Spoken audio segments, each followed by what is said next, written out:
Good morning, good afternoon, or good evening. Again, it doesn't matter. Welcome to episode 3 of the Hoody Files. To quote or not to quote. I have my ball cap, I have my hoodie on. Hope you're doing the same. I hope you have your chewing gum. I hope you have a big pile of cupcakes in order to keep you happy during this, what's going to be a fairly short lecture. Today we're going to be talking about when to use quotes and when it's better to paraphrase or to use your own words to express what an author is intending to say. To get started, we should probably look at a couple of basic definitions. And the first one I want us to talk about is what is a quote? A quote is something that matches the original words from an author exactly. When you take the author's words as they appear and you put them directly in your paper. To paraphrase is when you put a passage from the original into your own words. You take an author's sentence or paragraph and put the information into your own words. And then finally, to summarize, which is not very different than paraphrasing, is when you put the main ideas from a passage. This could be a chapter, a paragraph, this could be the main ideas of a whole book into your own words. That's summarizing. The important thing is, all three of these, depending on, even though they are very different in their level of detail, all three of them must be cited properly. The real question, however, the question for today is to quote or not to quote. As I say, that is the question. And of course, I'm paraphrasing a famous author there. I should probably cite that. To quote or not to quote. To answer this question, you actually have to ask yourself three smaller, maybe easier questions. First off, is this a good quote? Does the author say something in such a way that I cannot improve on it? Secondly, can I say this better, faster, or smoother myself? In other words, can I convey the information from the author in a faster way? Can I convey it better? Can I make it more compact? And finally, most importantly, how can I make this information easier on my reader? That's really the most important thing, is making everything in your paper as easy as you can on your reader so that you guarantee, or at least improve the odds that your reader is going to continue reading your paper, and ultimately improve the odds that the reader gets to the end and agrees with your argument. So let's look. We're going to take a couple of examples. Now first off, let me start by saying that I'm taking these examples from one of my favorite historians, Victor Davis Hanson. I'm taking this from The Soul of Battle.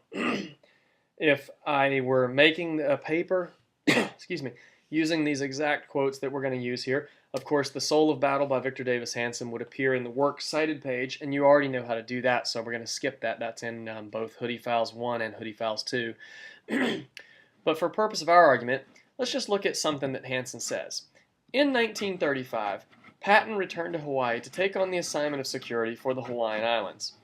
Back again in the States, he was made a full colonel in 1938. Hanson says this on page 277. All of this would tie back to the Works Cited page, easy for your reader to find the information. But the question is, could this information be paraphrased to make it easier for your reader to understand, and maybe more importantly, to get this information into a place where it can support your argument more quickly, more effectively? Let's look at how we could do this. Hanson says, in 1935, Patton returned to Hawaii to take on the assignment of security for the Hawaiian Islands. Back again in the States, he was made a full colonel in 1938. Now, of course, Hanson is not exceptionally wordy or anything like that. This makes a really important point in his book as part of a larger chapter or paragraph. But in order to get to your argument, perhaps you would paraphrase this, or maybe it's summarizing it, to call it just to say, Hanson discusses Patton's career prior to World War II. You're telling your reader, Hanson on page 277 has discussed Patton's career. You're taking what is 4 lines up here and you're summarizing into one short sentence, paraphrasing this whole chunk of thought into one sentence. The thing here is that this short sentence is important, but what's really important is what you're going to say about it. Hanson discusses Patton's career prior to World War II, 277, go find it. This supports the idea that I'm making in my paper, the argument that I'm making, the next point that I'm trying to get to, or my own analysis. You're getting the information from another author, using it quickly, and then moving on to your story. Let's look at another quote. Patton, and this is General Patton from World War II. Patton said that the quote, 10 soldier politicians in Washington have allowed us to kick hell out of one bastard, and at the same time forced us to help establish a second one as evil, or more evil than the first. We'll need Almighty God's constant help if we're to live in the same world with Stalin and his murdering cutthroats. Now, here's an example where Hansen himself presented a quote by General Patton on page 266. Now, of course, in Hansen's book, he's actually cited General Patton, but we're citing Hansen. Hansen on 266 uses this quote. Question: does Patton make the point better than you or better than Hansen could have made it himself? And the answer here is yes. General Patton made lots of good points. And as a quick aside, if you ever want to read some really good military quotes, just look up General Patton military quotes. He is one of the most quotable generals in military history. But in this case, if Hansen tried to summarize this, he might have summarized it by saying Patton did not like the Russians, or Patton didn't like Stalin. And I think you can see with phrases such as 10 soldier politicians, kick hell out of one bastard, an evil or more evil than the first, Almighty God's constant help, Stalin and his murdering cutthroats. All of that color commentary built into Patton's quote makes it very clear that Patton doesn't like the Russians. Okay? So this is one of those cases where the original author, Patton, says it much better than Hansen himself could say it, and certainly much better than you can say it. So this is a very effective use of a quote. Now, if we quote, let me get to the next slide here. If we quote, we have to cite it properly. Let me give you a couple of very quick examples. These all come from the MLA style guide that we've been looking at online, the Purdue OWL, but this could just as easily have come from your Easy Writer manual. According to folk study, dreams may express, quote, profound aspects of personality, close quote.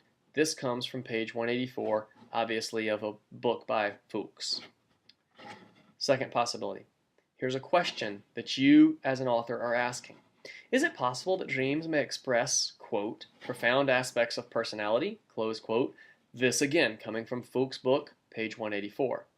And finally, this one's a little bit trickier and maybe not something you want to use in your first couple of papers that you're writing. According to some, dreams express, quote, profound aspects of personality, close quote.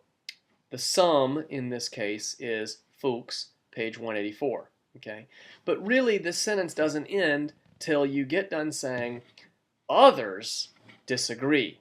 Okay? So it's a little tricky because you're putting Fuchs' citation right in the center of the sentence, and you don't see this too often. And then you're finishing the sentence with your own thought or others' thoughts. Others disagree. I'm assuming here that this would lead into an entire discussion of the other people who disagree with Fuchs, or maybe the others in this case are actually you, the author, and now is going to be a paragraph of what's wrong with what Fuchs says. Okay? Either way, each one of these three examples are properly cited, and a reader could easily find it, whether he's used a quote, whether he's used part of a quote, or whether he's using the quote in order to disagree with the quote. All of these are cited properly. Okay? And now finally, to get back to the question, to quote or not to quote. Ask yourself, did the author say this in such a way that I cannot possibly improve upon it, or can I make it easier to get this information to the reader? That's your answer of when to quote, when not to quote. If you're not quoting, you're paraphrasing or summarizing. And if you don't know how to paraphrase, you need to learn. Ask me for help, come to me in class, and I'll show you how not to accidentally plagiarize or to make a mistake born of ignorance. And finally, as with all of our little miniature lectures on MLA, refer to your style guide. There is a right way. There's a whole bunch of wrong ways to cite papers, and there's definitely one right way, and the style guide is always going to point you in that direction. Ask a question and don't make a silly mistake because it's completely avoidable when writing a research paper. Thank you very much. Have a good evening.